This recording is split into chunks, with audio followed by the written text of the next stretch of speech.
So, yung mga sak, mga plaptids. Ngayon pala yung nagawa tayo ng oregano juice.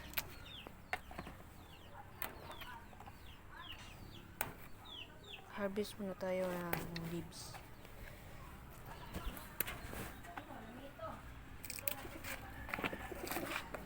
Ito lang kasi nagata to.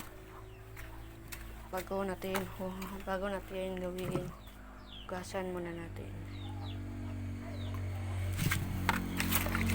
Mga kalapatids, pagkatapos natin hugasan yung oregano. Ayan po mga kalapatids. Masimasin na natin yan. Yes, may ikas natin yan mga insan. Yan na po mga kalapatids, pagkatapos natin ilagay sa lalagyan. O yan po mga kalapatids. Painom muna tayo ng ating mga ibon. Time check muna tayo mga kalapatids. Bale, jublard pa. 10:20 AM na po pala mga kalapatids.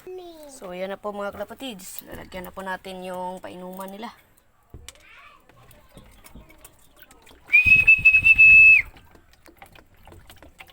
Yan lang kadami.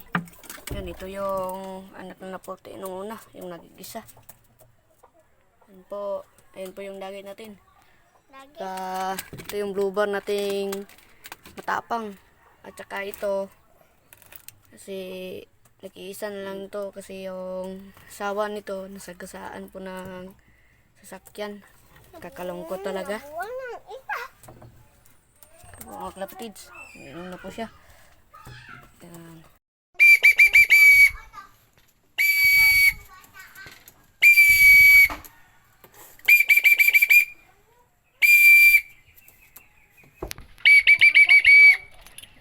Update po pala tayo sa ating mga breeders mga kalapatids.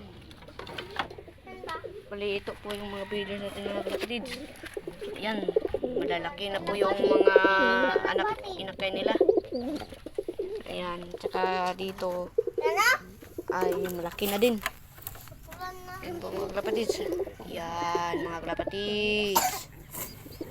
Sana maganda kulay nito pinalabasan. Yan po si Barako mga kalapatids.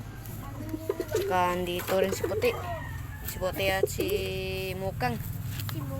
Bali yung asawa pala nito mga kalapatids ay lumulabas pa. Hindi ko alam kung saan yun pumunta mga kalapatids. Yun lang mga kalapatids.